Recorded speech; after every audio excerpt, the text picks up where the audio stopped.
Ladies and gentlemen. My name is Tomasz Szatkowski, and I have an honor to be the president of the National Center for Strategic Studies Foundation. I'm really delighted to see you all here.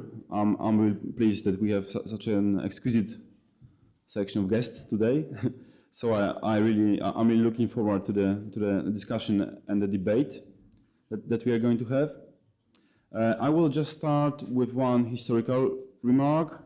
90 years, more or less 90 years ago, exactly in this room, Marshal Józef Piłsudski, one of the greatest politicians and military leaders of the 20th century in Poland, delivered his speech. It wasn't the best of his speeches, I have to say, but it actually tackled some of the important things, and also being superficiality and shallowness of the public debate. The National Center for Strategic Studies has been set up to address the shallowness and superficiality in one of the vital and most important issues within the policy and strategic debate, being the defense strategy.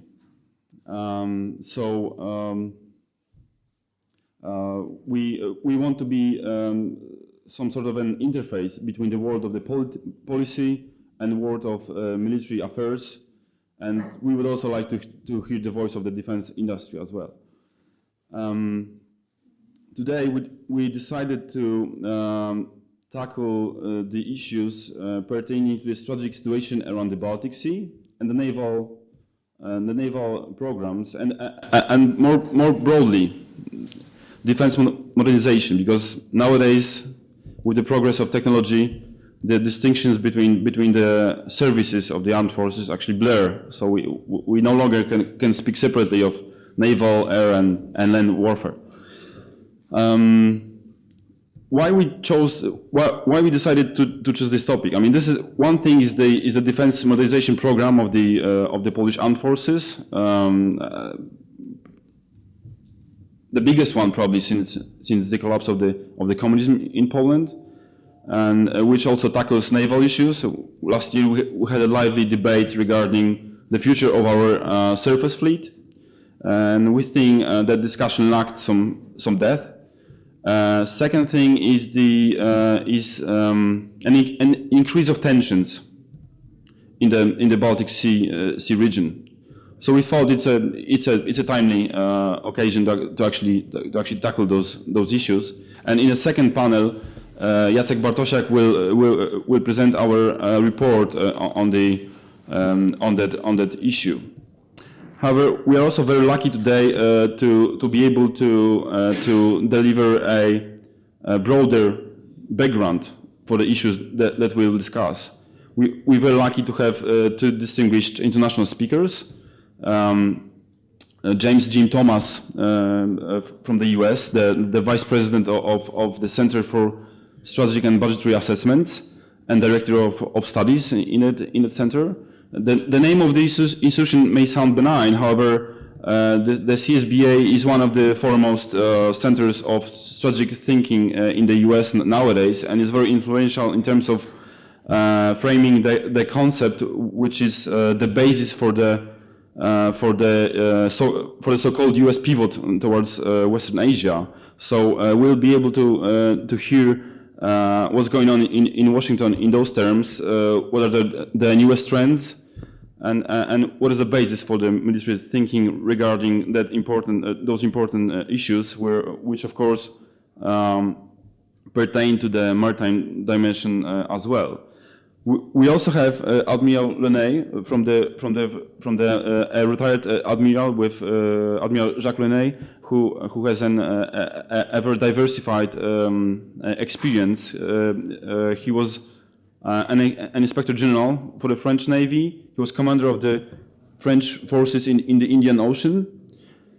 Last but not least, recently he was a first commander of the EU mission at the Horn of Africa, responsible for fostering and developing the maritime capacities of the countries over there, which are supposed to tackle the issue of the piracy.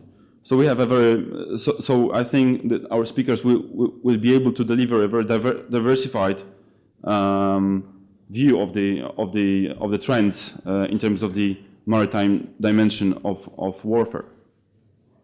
I would also like to mention that our event today is under the patronage of the Senate's National Defense Committee. Unfortunately, the chairman of the Senate's committee is ill, so he wasn't able to come today. However, well, he apologizes and we're looking forward to the next occasion to actually host him. So I think that we'll start, and I will hand over to Jim, who will deliver his presentation. Good morning, ladies and gentlemen. My name is Jim Thomas from the Center for Strategic and Budgetary Assessments. Let me begin by complimenting and congratulating Thomas on the establishment of the National Center for Strategic Studies, and I appreciate the opportunity that the National Strategic Studies Institute has provided to come and speak today. What I'd like to do is offer an American perspective, albeit an unofficial one that does not necessarily reflect the official positions of my government, about the so-called rebalancing or pivot towards the Asia-Pacific region. It may seem odd to be in Warsaw talking about the rebalancing effort in the Asia-Pacific region, but as I think we will discuss further in this panel as well as the following panel, I think it has significant implications for the security situation in Europe as well. As most of you probably realize, the rebalancing effort the United States is undertaking has to do with far more than just preserving the military balance in the region. It has an economic dimension and a political dimension, and these may be, in fact, even more important, especially in terms of trade relationships, than what happens in the security sphere. Nevertheless, this morning I'd like to focus and concentrate my remarks on the security situation. Let me start by actually looking back in history, though, and maybe bringing this discussion back to Europe. I think to understand the changing security balance in the Asia-Pacific region, it's useful to remember a debate that really began 30 years ago in Moscow with Marshal Nikolai Ogarkov in thinking about a military technical revolution. Marshal Ogarkov saw that changes in terms of computational sciences, precision navigation and timing, as well as advanced communications and data links, would make possible what was called a reconnaissance strike complex that would combine sensor technology and intelligence with command and control and strike weapons. And that this might enable conventional weapons to have power and effects that would be on par potentially with those of nuclear weapons. The 1991 Gulf War was seen by many as fulfilling the prophecy of Marshal Ogarkov in terms of an arrival of a revolution in military affairs. But since that time, in 1991, I think there really have been two major perspectives on the so-called revolution in military affairs. The first has been a more American perspective that emerged in the 1990s and saw that changes in military technologies might further enable and strengthen the ability of the United States military to project power around the world.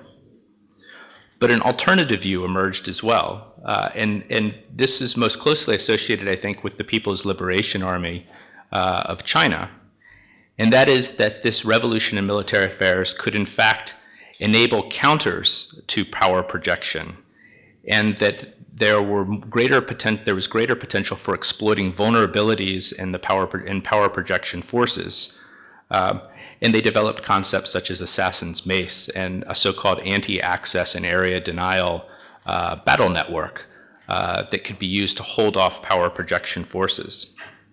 In essence, this was a debate between domain denial and domain control, the ability to either control or deny the use of domains, whether it's the air or the sea or the land or space and cyberspace. What we can say 30 years after Marshal Ogarkov's prophecy is that the revolution in military affairs today appears to favor denial, in that it's denial dominant as a regime. And in this sense, I think that China and Chinese military theorists had a more accurate vision of how this regime would play out than did their American military counterparts. Let me now just switch and talk a little bit more about this in detail. As I think it's well appreciated, power projection is not easy for any country, and it's never been easy for the United States. But for the last 2 decades, at least, the US military has had a rather easy time of projecting power at transoceanic distances around the world. This has allowed the United States to rely on short-range aircraft, very high signature, large surface combatants and large non-stealthy aircraft, as well as long-haul satellite communications that are not protected, and unclassified web-based logistics networks, and relatively close-in air bases and ports around the world. But what we see today is that the costs of power projection, especially for the last 1,000 miles, as we approach foreign theaters, has risen dramatically, and perhaps to levels which impose unacceptable costs. And this is really driven by these so-called anti-access and area denial networks that are emerging. China's, of course, is perhaps the most mature, but I believe it's only the first manifestation of anti-access and area denial networks that will emerge around the world, both in the hands of potential adversaries, as well, I think, also as in the hands of friends around the world as well over time, as these proliferate. With respect to China's anti-access and area denial network that it's built up over time, it consists of advanced fighter aircraft, sophisticated air defense networks that can stretch out many hundreds of miles from its coastline, advanced submarines and mine capabilities, anti-ship and land attack cruise missiles, as well as both land attack ballistic missiles and anti-ship ballistic missiles. It's a very robust, multi-layered capability. The question for the United States is how, in the face of this, can we maintain our ability to continue with forward presence and maintain a credible military posture in the Western Pacific in light of this change in military capabilities? And particularly important from Washington's perspective is how do we do it at a time of fiscal austerity when we anticipate that we'll be spending far less money on our military over the next decade or more. What I'd like to do is offer 4 strategic elements that I think any prudent approach would take into account in terms of how to maintain or preserve a stable military balance in the region. The first has to do with how US forces improve their ability to operate inside of a hostile A2AD perimeter. That we simply cannot abandon our allies and withdraw our forces from these close-in areas, but we have to figure out how we will make those forces more survivable and improve their ability to sustain operations under attack. This will involve air and missile defenses, but it will also involve improving the hardening of particularly of our air bases, with aircraft shelters, underground storage of munitions and petroleum, oil, and lubricants, as well as dispersal sites, especially for aircraft, to increase their survivability.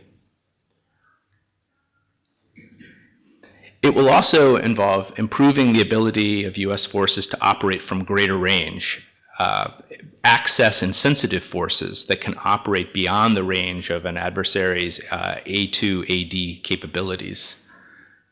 This will involve increasing the reach of the carrier air wing from our aircraft carriers that today we have short-range tactical aircraft that simply don't have the range to conduct operations effectively from carriers. So we will in the future need new unmanned systems that will have greater range, greater payload, as well as a lower radar cross-section than current aircraft in the inventory to penetrate into very sophisticated air defense networks. It will also involve increasing the basing options that we have available.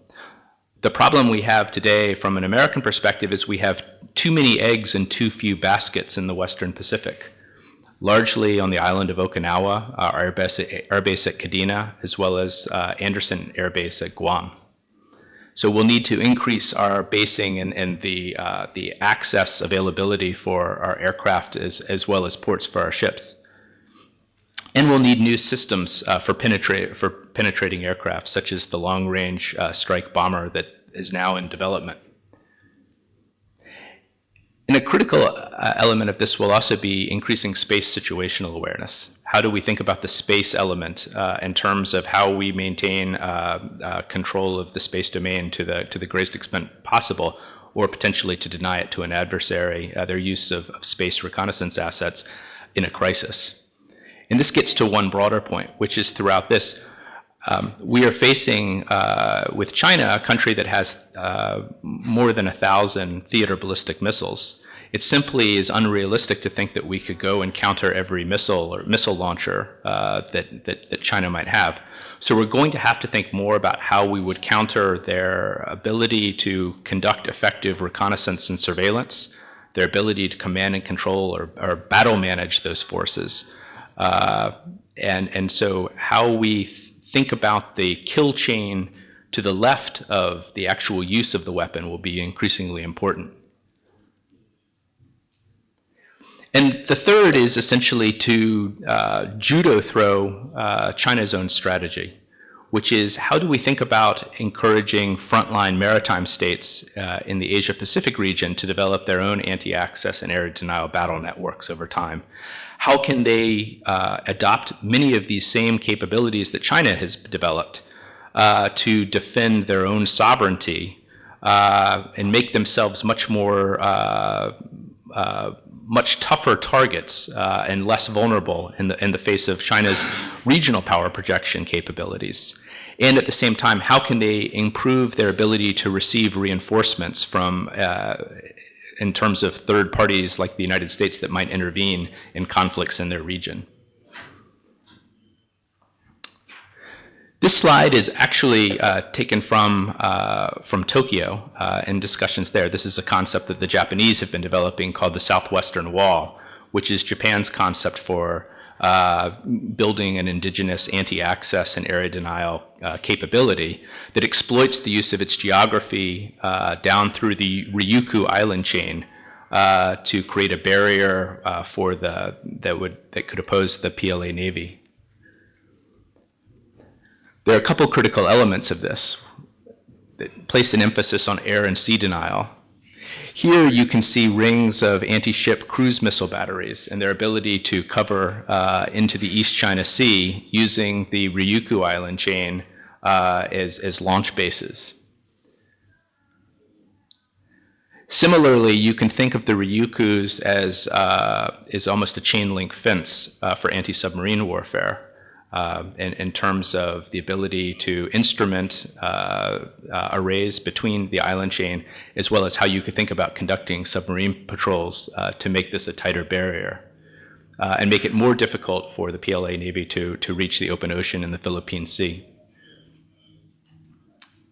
The last strategic option that I would mention, and that should be number 4, for some reason there's a problem with my slide, is the ability to conduct peripheral campaigns in conjunction with our allies. And by this, what we're really talking about are operations such as distant blockading, which could be conducted beyond the anti-access or area denial battle network of an adversary, where we still have a maritime advantage.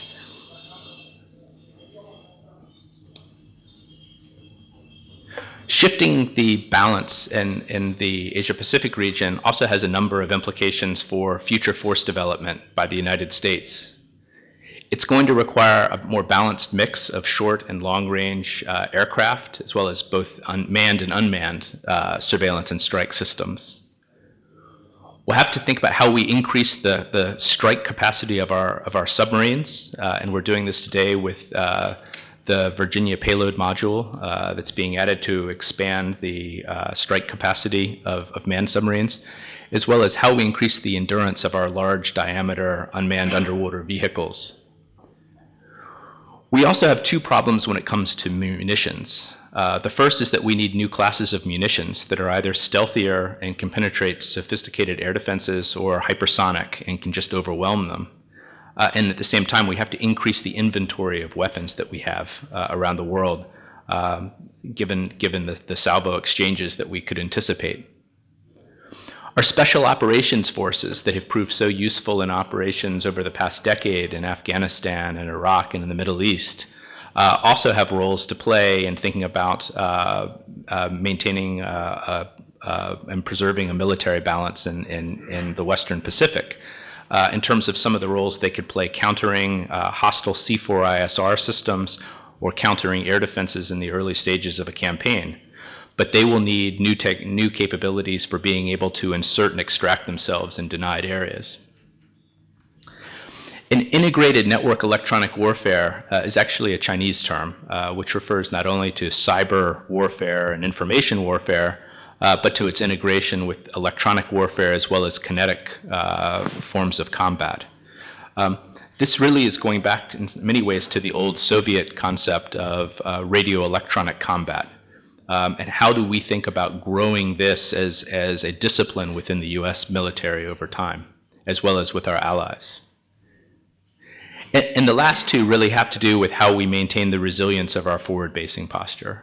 The first is that we have to look beyond the current generation of kinetic kill interceptors for especially our ballistic missile defenses, which are very expensive in terms of cost exchange ratios. Directed energy and railgun technologies in particular appear promising in terms of next generation air and missile defenses that we may want to pursue, as well as working with allies and partners in the region to establish a more diversified access posture, not necessarily in terms of traditional US bases, but shared facilities and shared access around the world in conjunction with our allies and partners. I would argue that the approach that I've just laid out actually is useful in a time of austerity for thinking through what the priorities should be, and also thinking about where we may need to trim our forces and divest certain capabilities. Forces that are capable of operating far forward in contested or denied environments independently with minimal access on forward basing, I think are going to be priorities. Very low signature forces will be priorities. But forces that are less capable of operating in contested environments are going to be targets of divestment as we look ahead in the next several years. And let me stop there and I'll conclude and look forward to your questions. I would like first to thank you very much for being there and for allowing me to introduce some operational topics. And I would like to thank the National Center for Strategic Studies to organize this event, to bring some food for thought to all of us interested in strategy, operational matters, and tactical events also related to all of that. Dzień dobry, but that's the only word I can say. Some others, but that's enough for me today. I will try to make another kind of focusing on operational matters on your topic, and I will speak based on my experience of 38 years in the Navy. And when you see this slide, I will always balance between two pillars. The first one is the operational pillars. That means how to make the operations. And the second one is the international relationships. I will speak on these two pillars, international relationships and cooperations and operations that I conducted during my career. I will speak of my experience being in the Adriatic Sea in Kosovo for the Kosovo operation, when I was in charge as Operation Chief of Staff for the Admiral being embarked on board of our aircraft carrier using a submarine within the force. I will speak on my experience during some exercising here in the Baltic Sea during the Baltops 2000, when I was commanding officer of the anti-submarine warfare frigate.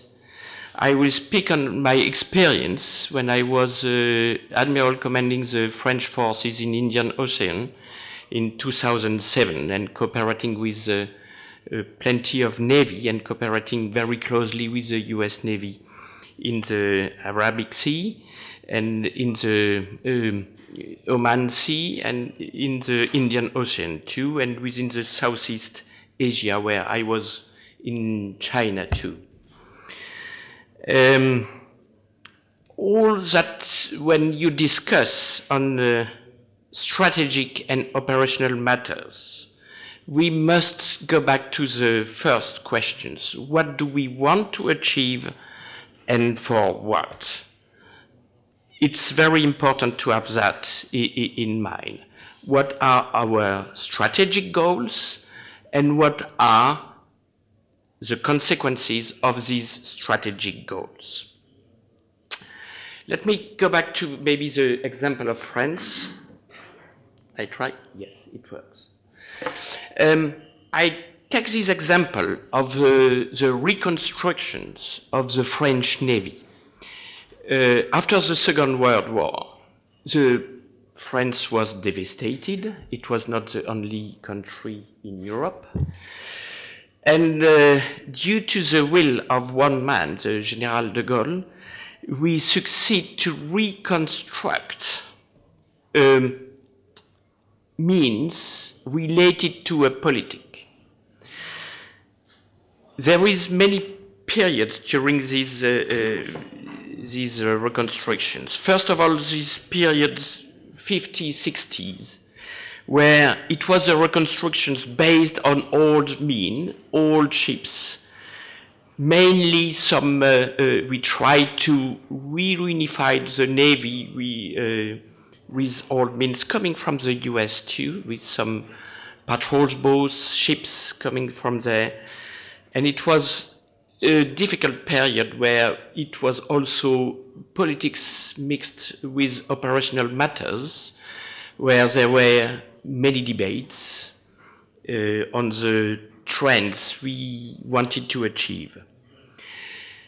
60s, 70s, it was a really operationalizing of the deterrence and of the nuclear-based deterrence, which was due to the will of the President of the Republic. It took time to achieve that, because you must understand that the capabilities is based on technology and human resources. It's always both of them to achieve the goal. When we succeed to set up the deterrence in the early 70s, and it was based on mainly two big capabilities, the air capabilities and the naval capabilities for the deterrence. After that, for the French Navy, we enter a new phase of the reconstructions, which was reinforcing the power projections capacities. At this time, we were operating two aircraft carriers, the Foch and the Clemenceau, and it was a time where we adapt the aircraft on board of the aircraft carrier and where we were succeeding in operating night too, which was not so easy. Yet we are, at this time, we were and we are still the only country with catapult aircraft carrier operating like the US carrier. I will go back to that later on. 80s, 90s, so reinforcement of the power projections capacities in all the areas, and now we have a coherent Navy having at the small case all the means to operate all over the world, even at the small scale. Our deterrence is nowadays based on the naval component and the air component, where 80% of the nuclear heads are based on submarines. What I want to underline with these examples too, with this short view on the history, is that the deterrence obliged us to maintain capacities, technology capacities, and human resources to make sure that we are able to grant the operationality of this force. And that's always the truth for high technologies armed forces like Air Force and naval forces. So it's, and you will always hear from me, the human resources needs to be able to conduct and to achieve the strategic goals you have. Just shortly to speak about our modernizations of the French Navy today, I will have some examples of the global coherence we have at this time, and we achieved with the complementarity of the means and coherence. That was, I have heard of that partly in the presentations of Jim Thomas, the coherence of the means and the complementarity of that. We are doing modernizations of our means on board of our frigate with the multi-missions frigate. We have the projections ships that we are using to deploy our troops in Africa now. We are thinking of renewing the aircraft carrier Charles de Gaulle from 2016-2018. There is a need, and we have a program of a submarine to replace our nuclear submarine, which is a new series, will be the Barracuda 1. In 2-3 years, we will begin to set up in services this new series.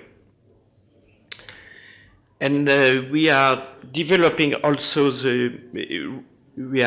developing some possibilities to have patrol boats, high seas patrol vessels. We are thinking about, we have not yet decided what kind of a patrol vessel we should have in the French Navy. And we are doing also in the coming months, years, the new cruise missiles on board of our ships and or submarine. But a message that I want to convey is also that the deterrence posture forced us into capacities, human and technology and competencies, which indeed describe the Navy today. There was a debate in the 60s in saying that the deterrence will put aside all the other means. And that was the contrary, that the deterrence obliged us in reaching a high level of competencies and in reaching a high level of joint thinking of complementarity of the means we used. Let me come maybe shortly about some reflections about missions of what can be some missions or reflections from my side. I am delivering this speech as an independent expert. I left the Navy. I was 1 year in the EU for civilian missions. I am doing that now and doing conferences as an independent expert. But I want just to describe what I was reading in some newspapers and thinking of what's your missions and the reflections.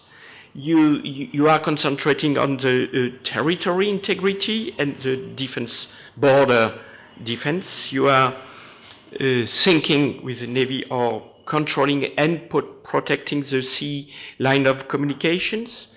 And the interest of the states being defined by the politics, and you are contributing to external operations within alliances and within NATO or EU. And the questions, as far as I could read that in some report and newspapers, thinking about what could be a conventional deterrence posture. From my side, if I have one message to convey, is there is always one necessity, is that the coherence of the means you will develop in accordance with the political objectives you have to fulfill. It must be coherent. Another considerations now back to the means and to the means related to a naval posture. A naval posture is always a movement posture with a necessity to adapt to the context.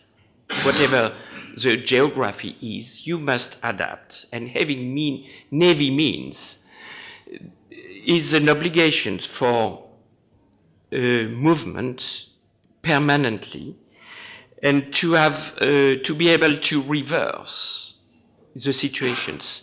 A situation at sea is very fragile, very volatile, and you must permanently adapt. And you must try to have multi-missions functions for the ship especially if you have constraints in your means. So that this necessity to gather these multi-missions or multifunctional equipments, including anti-submarine warfare equipments or submarines weapons, is related to the way of adapting to a changing movement in politics and in strategy. And related to that, you must adapt the configuration, the tonnage of surface warships or submarines to what you want to achieve. It seems normal to say that, but it's not always, it seems evident, but it's not always evident. And I want to underline too the capacity of a submarine and what advantages a submarine can bring. A military advantage from the information gathering to the possible actions, and you can have all that in your hand. The agility, the discretion, and the necessity to concentrate many means to counter the submarine strikes. Let me come back to my experience. When I was doing the Baltops exercise in 2000 here in the Baltic Sea, we were exercising against, in the vicinity of the Gotland island, against a Swedish submarine. We need a lot of means to counter this threat. We succeed sometimes in the exercising to counter the threat through the adaptations of anti-submarine warfare means, because we had on board of our frigates, French frigates, variable depth sonars to adapt to the water conditions.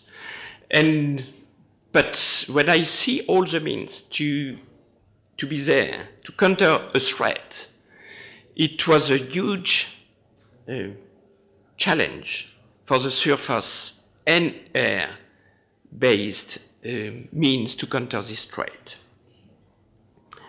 Let me take another example too. The other example in my career was when I was in Adriatic. 1999, we were deployed with a task force, aircraft carrier. I was on board of the aircraft carrier, managing our task force not very far away from the Serbian coast. And we had, at this time, a submarine integrated in our force, based in front of the Kotor area, where the Serbian Navy could have some patrol vessel and submarine. We were there. The only means we did not have at this time was the cruise missiles. On the other side, the task force, the American task force, at the beginning of the operations, they were surface warships with the cruise missiles and submarines with the cruise missiles, not very far away from where we were. There were also submarines from UK at this time, integrated in the US force. When I say that, is that the posture of our submarine during these events were permanently there, and we were in a posture to gather the information, to make sure that all the Allied forces could operate safely, and we were operating with a means, a submarine, which was very efficient indeed. And last but not least, it allowed us to work with our allies in water space management and very closely with our friends, the US, present in the area.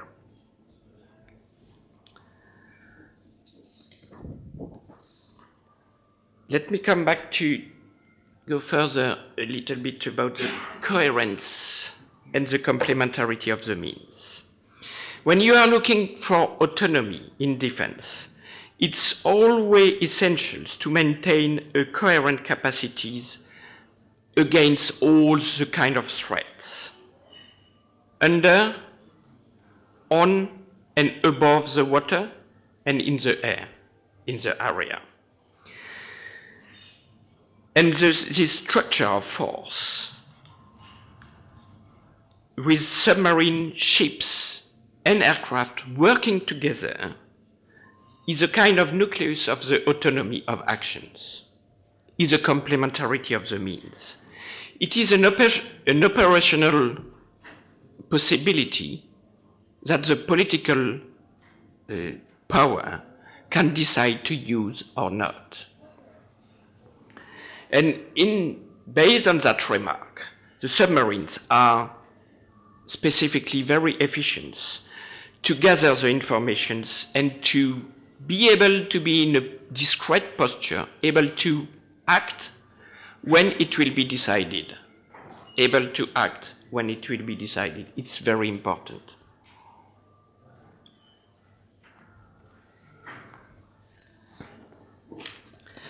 I will just mention some short characteristic on some means to be polyvalent and multi-functions missions being able to be conducted by some kind of ships, from patrol vessels, exercising, policing and controlling at sea, being able to engage some targets, to operational support ships for joint operations. That's all these characteristics. We may come back in the discussions, and you know better than me, there is some specialists in this room. I will not elaborate much more on that. But I want to come back maybe about the deterrence principles when I come back to our history. What are the principles of deterrence? In the 60s, it was the will of the national independence. It was a 60s period, it's a long time ago, but it's this period where, through the will of the president, we developed the system of having a deterrence. Okay, the conditions are now not the same. We are now more integrated, and we have based our strategy now on the deterrence, but now expanding to cooperations and strategic autonomy, being able to discuss with our allies. That's the evolutions. We were, and we are developing now the fact that we will embark some cruise missiles, conventional cruise missiles, on board of our means, like operating from an aircraft carrier with a complement of being able to develop striking effects from surface or submarine assets. But all the launching platforms can be air-based, naval-based, or ground-based, where mainly, let me speak from my perspective of sailor, you must always have the movement when you are using a deterrence strategy too. To be efficient, the deterrence must be normally exercised permanently. That's a concept, or that people must know that you are able to act in accordance with your strategy. So that must be understood by the adversary.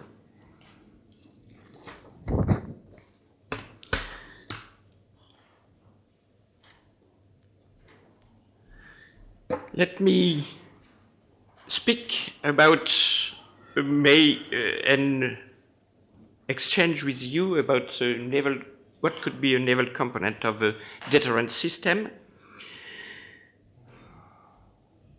Again, I'm convinced that the mobility is an argument. The mobility and the discretion is an argument to be able to have a posture of a deterrence when you want to achieve that. That's the most important thing.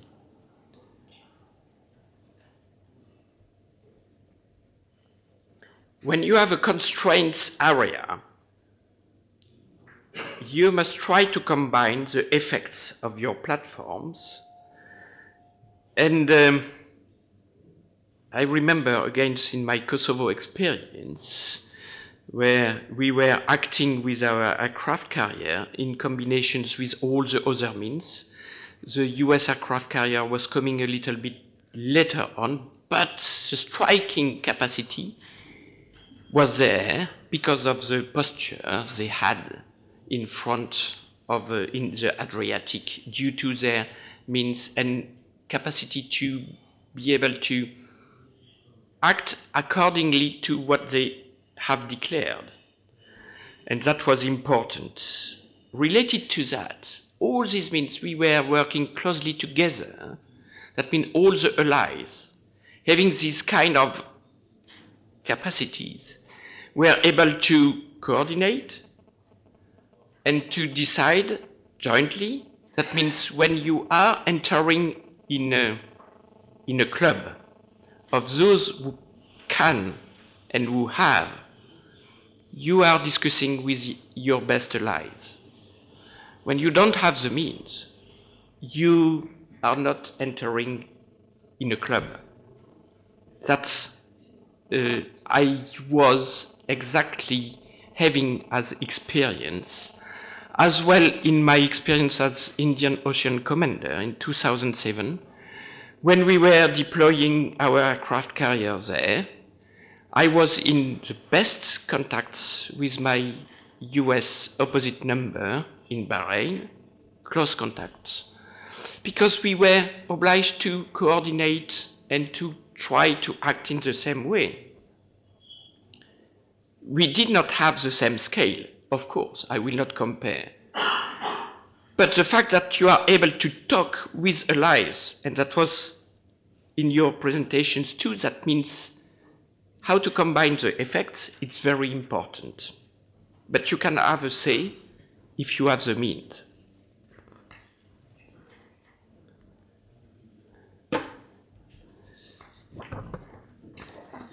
Let me just come to the conclusions and some food for thoughts. When you have a convergence of strategic reflections and the need of new acquisitions, you have to a turning point where all must be on the table to take the right decisions. The deterrence in France is a consensus of all the parties. And it was a consensus decided in the 60s, and there is discussions, political still, but I can say that all the different parties exercising the power in France have a consensus about the deterrence posture. So therefore, if there is a decision to do, it's a turning point to be very precisely discussed, to be able to guarantee a long period of strategic life and the means associated to the strategy you decide. My second consideration is that the deterrence posture, even conventionals, is really shaping the future of the forces. And it was shaping the future of our forces in France. And this posture is also reinforces an influence posture within alliance and with friends. That's some of my messages I wanted to deliver. And last, with the questions, is that an opportunity that's not to me to respond and to answer these questions, but from my operational perspective as a sailor. You must have a coherence between the weapon system and the effects you want to achieve, and the human resources you want to dedicate to that. Because the human resources must be then educated and trained for the goal you want to achieve. My convictions also is that you must build systems of competencies on long-term view and having the complementarity of the means in mind. That's really fundamental. Last but not least, a Navy is a gathering of willing, technology, and training with a crew trained, equipped, and well educated. I thank you for your attention. Now, I would like to encourage some cross comments between the panelists, and I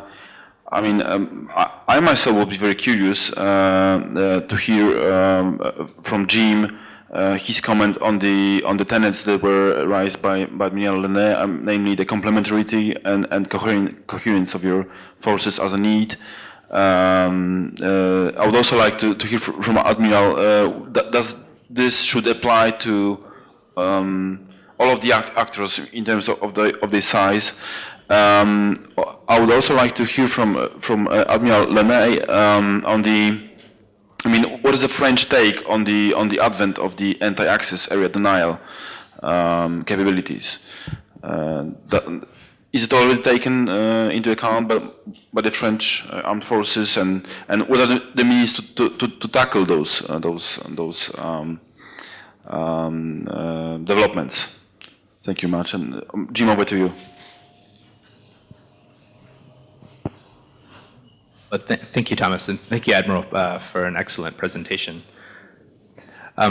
I guess I found myself in violent agreement with you throughout your presentation in terms of, in particular, emphasizing that it's not just a question of technology, but it's a question of human competencies, and I think those two absolutely have to go hand in hand. And then I think the second is the alignment between the strategic objectives and the force development and operational concepts that we try to develop.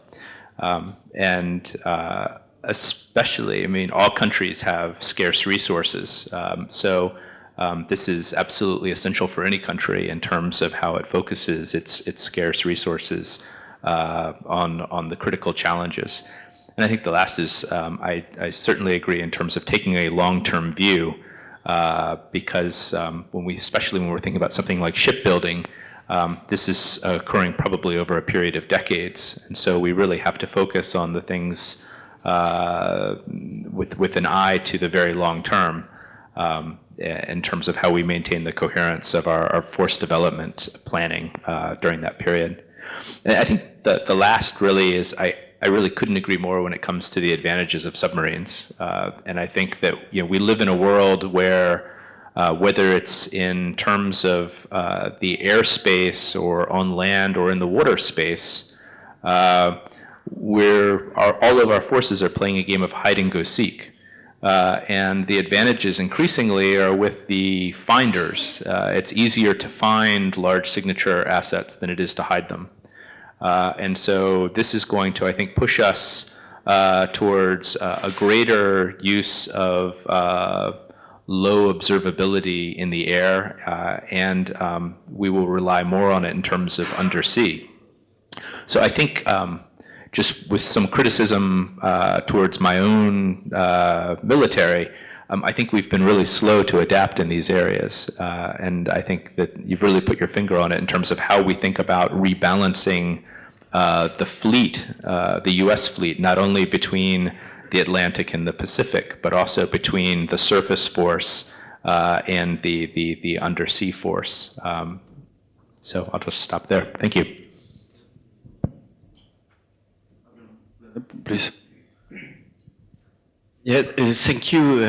And I would like to comment a little bit on your passage, in particularly on domain denial or domain control, which is related to the questions to the access denial. What are we doing now? So that the discussions about domain denial and domain control is, to me, related to the information's gathering first.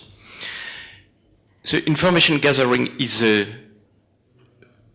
first need to decide, then to be able to have the view to decide of what you want to achieve, and or what an adversary can do want to achieve in order to make pressure. And therefore, the submarine is a good instrument to gather some information in discrete situations. The philosophy of domain denial or domain control. We are not a Navy able to control all what is happening in the world. The US Navy is the only one to be able to have the idea of when the Navy wants, they can control wherever they want and whoever they want from a pure military capabilities. But we have the capacity to deploy in our Navy if there is a political decisions to deploy and to make for a short period of time a domain control if needed, sometimes alone, but mainly with a light, because the domain control in some geographic area will be done within an alliance from our perspective. The domain denial. Either you want to deny the access to another party, or you want to counter the domain denial of an adversary.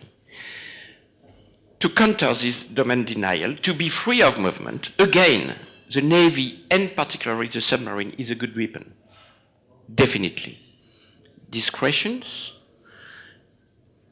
It has to be discreet in doing no sounds and in doing some, and you have to have the experience of what is the discretions of a means. That means it's not like a discretion of a ship which can be detected. It's very specific and it must be very accurate. And we experience that since we have the deterrence in operational since 40 years now, more than 40 years. That's a very specific area, which is indeed technology results and human resources also dedicated to this technology and operationality.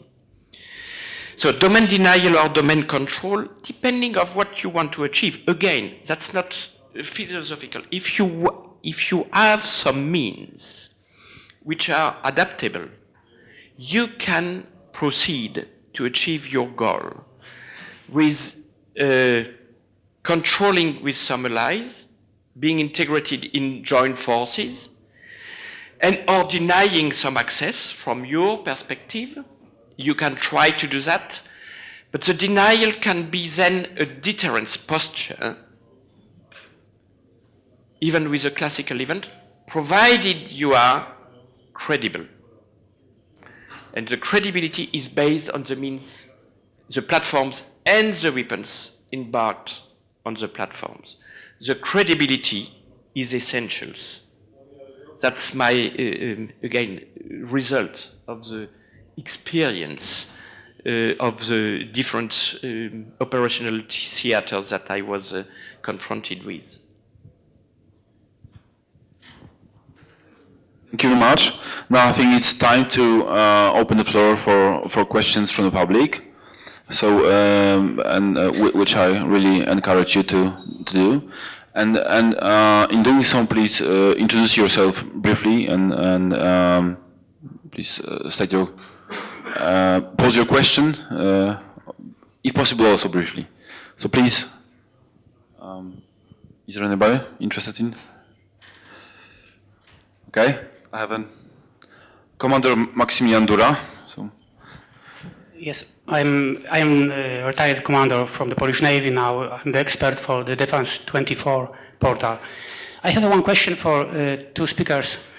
First of all, I would like to show that in Poland from 1 year we have the new concept. This is the concept Baltic Plus. So shortly speaking, this is the small ship only for the defense of our coast, maybe for time to time to start to cooperate with our alliance. So what is about your opinion about it, about this concept, about the concept that we can stay only in the Baltic Sea and then we have only small navy for this moment?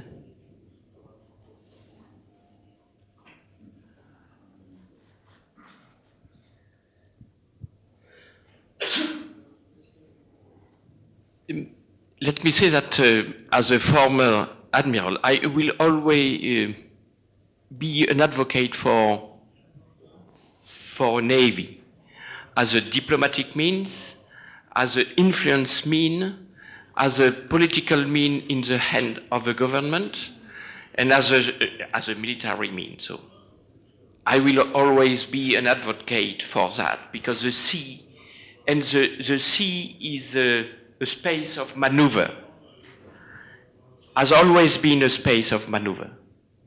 And you have the freedom of the sea in international waters.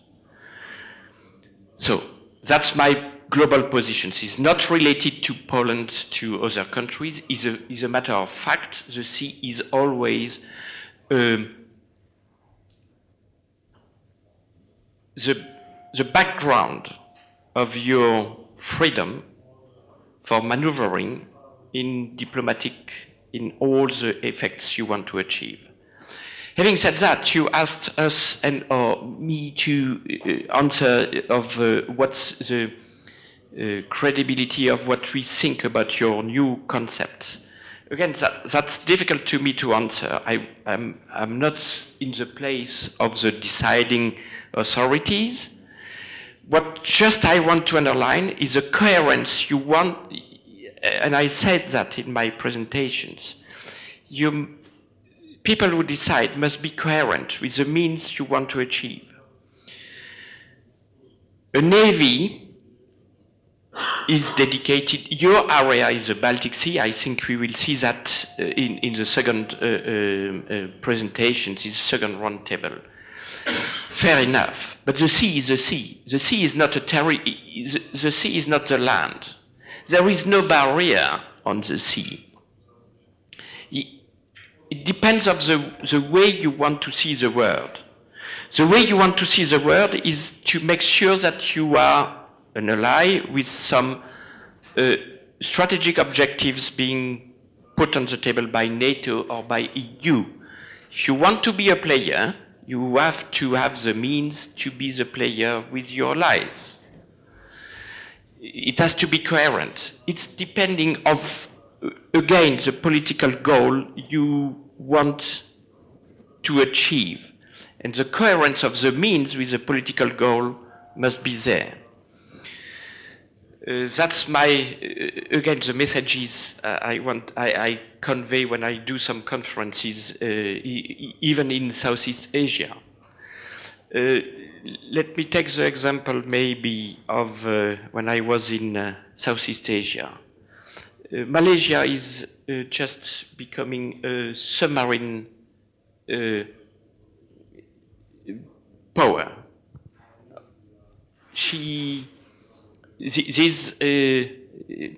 These acquisitions made the country a little bit different to be considered by the other ASEAN partners.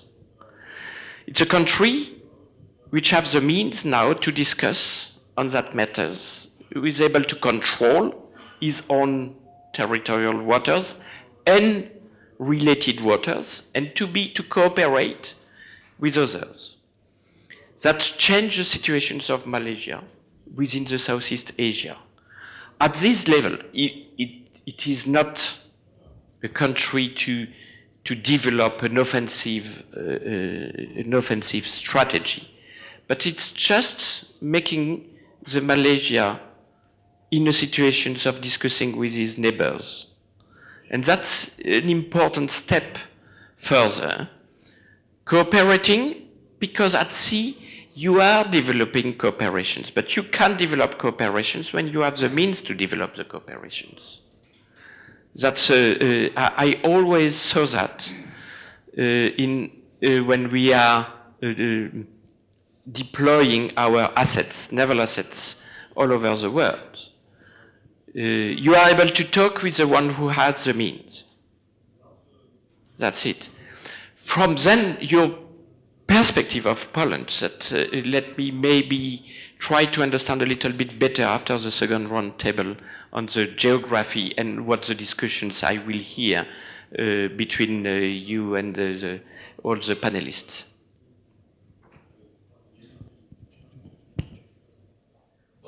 I think you've asked a very important question, and if I could, I just would like to broaden the discussion a little bit. And for the last 20 years, more or less, if you wanted to be a player and if you wanted influence, you focused on out-of-area operations because there was a general perception that there wasn't much of a threat in the NATO area or in Northeast Asia. So the United States spent its time sending diplomats around the world to encourage its allies to do more to prepare for out-of-area operations. Send minesweepers to the Persian Gulf or conduct refueling exercises in the Indian Ocean and the like. And I really think that era now has ended. That the focus now is going to be far less on out-of-area operations, and it's going to be far more on addressing the fundamentals of defense. So I think we're entering a new era where we have to go back to basics with our alliances in NATO and our alliances in Asia, where we have to first focus at home. To some extent, there's going to be, I think, a renationalization of national security. We have to think again as individual nation states about our own defenses. And secondly, how do we think about a reconceptualization of collective defense that is focused far more on our immediate neighborhoods? So I think in this regard, the greatest contribution from Washington's perspective in the future, I think, is increasingly going to be what can countries do for themselves and for their immediate neighborhoods? And can they provide adequate reception and sanctuary for reinforcements, whether those come from the United States or from France or from Britain, within their immediate areas. And secondarily, I think we still are going to look for how we can create coalitions beyond our alliance areas. But I think this will take the form increasingly of very specialized capability contributions. You know, when you look at the impact that the GROM has had as a special operations force in operations in the Middle East, it has been a real significant contribution that Poland has made over the past decade. Those sorts of niche capabilities, I think, will be what will be of greater influence and consequence in out-of-area operations in the future. I am very grateful for both statements here. Very coherent, visibly very professional. I have a little comment. Once I was asked by Secretary of Defense Rumsfeld, do you take lead from our quadrennial review? I was leading then the first strategic defense review, and I said, sorry, completely none, because we are in different world. Methodology of approaching the issues is different, the dimensions of our view around is different, and Baltic is especially specific area in comparison to Indian Ocean or Atlantic or whatever. Now, my comment, 13 years ago, I've been calling one of our admirals, are you sure that taking some nice frigates to Baltic from an ally will not kill our program for building the corvettes? I was assured, of course not. Today, 13 years ago, we know the results. There are no corvettes here. We have 2 frigates still. Trouble here is that it would be perhaps question to Admiral, how do you moderate and control admirals who love big ships? You know, we should learn from our Second World War experience. Our large destroyers had no influence on our defensive capabilities. They were either destroyed in the first days of war or had to escape and take part in alliance operations in the Atlantic, where also 2 of them were sunk. So large ships on the Baltics is something our admirals like, but they are not very useful. Other experience which is telling, during our discussions in mid-90s, when we have been presenting our defense planning to the NATO Council before we entered the alliance, I couldn't speak about it before, but now I can. Repeated question to us and suggestions, quite serious on the highest level, on the level of ambassadors and their advisors, was forget the submarines. Too expensive, no need for the alliance, because they are not very much able to go for a long time in the Atlantic, and therefore why should you keep them? Luckily, we kept them. I have also a little sign of a submariner, because I was 3 days on a submarine in the Baltic, and I learned why they are important for us. So my statement is that we should be able to preserve the sovereign, independent assessment and decision on shaping our defense. So far, I don't see it as such. The problem of Navy is also always connected with industry, because it's very capital-consuming item. It is also with the strategy. I think here in Poland we are still not clear on about our defense in the Baltic. I just read quickly the statement of the center. One suggestion, which also transpires from your statements, is to look for alliance, for groupings, for using the alliance support, or in terms of bases or even forces, intelligence and so on. Here we have a problem, because if you look around, we have 2 neutrals, which are very fine, very able, but in time of conflict or crisis, I am very doubtful. We have 3 other friends to the east on the Baltic, which nearly do not have any navy. So then we have on the west very powerful German fleet, which is not very interested in the Baltic as such, much more in the Northern Sea, and which has completely different strategic outlook as far as the eastern area is concerned from us. So how do we build this alliance or groupings or cohesive view of the countries in the vicinity of the Baltic? So we are rather alone. And you know, something like 18 years ago, 20 years ago, we have been trying to concentrate on the coastal defenses, which of course admirals hate. Somehow we are not very cohesive in that effort. And I think my final word is that let's make serious effort in shaping our nation doctrine and nation interest in all this domain. Thank you. I think you made a really important statement with respect to Poland's national security strategy, which is it should not be a mirror image of a larger ally strategy. And this is the problem we have, is that to a large extent, allied militaries have been shaped as little versions of the US military. And that's completely the wrong paradigm in many cases.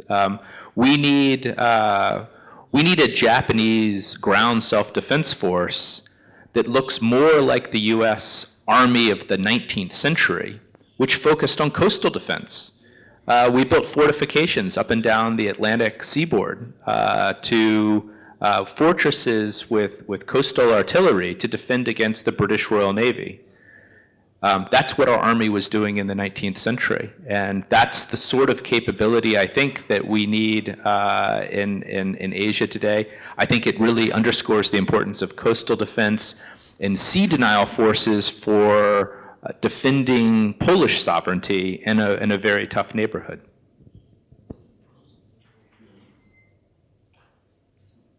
Louis, some comments, and I'm grateful for your comment and your statement to participate to this debate. What I try to underline in my presentations is that when you are at a period where you must decide very important topics, there must be a real investment in the way of thinking, to have a strategy and the means related to the strategy, not to be separately and to act with a short discussion there and a short discussion there. That's the experience we have from the putting in place the deterrence system. Nothing, and again, I'm not a politician. I was a military. Okay. My brother is doing politics. Okay, I'm in contact with him. That's fair enough. But I'm not speaking from a political point of view. What I'm saying, nevertheless, is when you build a strategy, you must try to achieve a consensus that could be available even if there is a new elections and 5 years after you change. Because 5 years after, you want a big ships and then you want a small ships. The strategy must be coherent on a long-term period related to the acquisitions you want to achieve for a goal which is shared by mainly the responsible peoples. To allow then the military in charge and the military authorities to conduct the missions in accordance with the goals decided. Having said that, let me comment on big ships, little ships. Always the same. All the navies are this kind of debates, which and complementarity of the means, the multi-missions facilities or whatever. It must be a discussion. It will always be a discussion about related means to the strategy you put in place. What I say, if you have constraints and if you have a geography, what I'm saying from my, again, naval past, is that you must try to find the way coherent with the geography, but coherent with also what are asked to you within an alliance. That means, and then I agree with what you say, that means everybody must not be doing the same thing within the alliance, but the alliance could then, and that's maybe discussions to come in the years to come, what are the sharing of the responsibilities within an alliance? That's important topic to be discussed too. Thank you very much. Do we have any other questions to be asked? I mean, once again, I mean, it's a natural that we have a tendency to concentrate on the Baltic Sea, but it was possible. I see Professor Wiesław Barnard. Okay. Okay. Professor Królikowski, please. So first of all, I would like to thank you for the interesting presentations. I've got a question to Mr. Thomas. Of course, our event today is concentrated on the Baltic Sea. However, your presentation was focused on Pacific affairs. So, in fact, according to your presentation, you recognize the possibility of armed conflict with China. So, my question is, what kind of conflict you recognize as the most probable?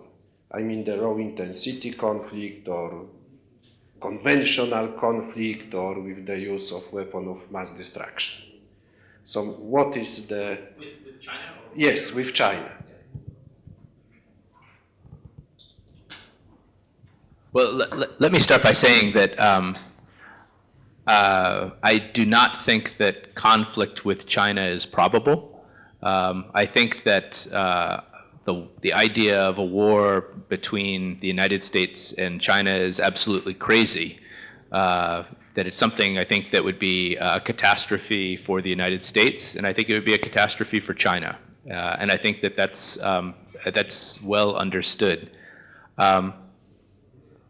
I do think that we have an interest in shoring up the military balance to maintain the credibility of our security commitments in the region at a time of dynamic change. For the last 15 years or more, the People's Liberation Army of China has experienced double-digit increases year by year in defense spending, which has driven an impressive modernization program for its forces. And this comes at a time when our allies have been spending very little of their own resources on defense, and U.S. defense spending now is declining. So we have to think differently about how we maintain a stable military balance in the region. To go directly to your question, though, of what types of scenarios most concern me, I would say the most likely scenario is it's an accident. It's an accidental clash of our forces, as we see today in the East China Sea around the Senkaku Islands, where you could have an incident at sea or you could have an incident in the air, and the situation could spin out of control. And I think that as much as you would like for rational heads to prevail, both in all capitals, as we all know, this simply isn't always the case. And so that's probably what I think is the most likely or probable form of a clash, is something from inadvertent escalation. I think the most dangerous course of action is one where China might at some point decide that it wants to unilaterally change the status quo with respect to Taiwan, and where it feels that it needs to conduct preemptive strikes against major U.S. bases in the region in anticipation that the United States would come to the defense of Taiwan. And I think that would be the most dangerous military course of action, where you would have preemptive assaults, Pearl Harbor-like assaults throughout the region, and we might be vulnerable to those.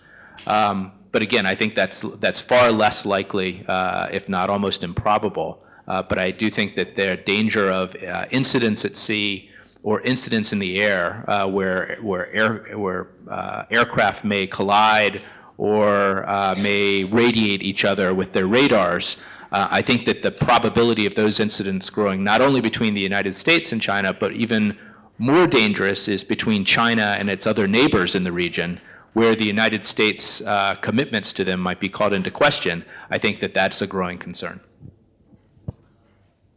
From my perspective, having been able to deploy in China, and I do consider that the Navy are also a means of cooperation with everybody, so that you have to know and you can balance, and you can always balance your knowledge of what is happening everywhere. And that's an important cooperation effect everywhere. I was doing exercising with the China Navy. We are operating within the EU operation at Atlanta. We are operating, exchanging information with the Chinese Navy. That's a good mean to make cooperation. And that's a good mean to be prepared in case of. That's, again, a good mean as well in a diplomacy world as well as in a confrontation world. Thank you very much to both of you for your extremely interesting presentation and for being open and encouraging the indigenous and creative strategic thinking in Poland and the political consensus over those issues, which is indeed very important. And our foundation, I mean, it's part of the mission of our foundation actually to encourage that sort of thinking. Yes, thank you very much once again, and I think it was a perfect background for the next panel, which will start in more or less 20 minutes. And now I would like to invite you for a coffee.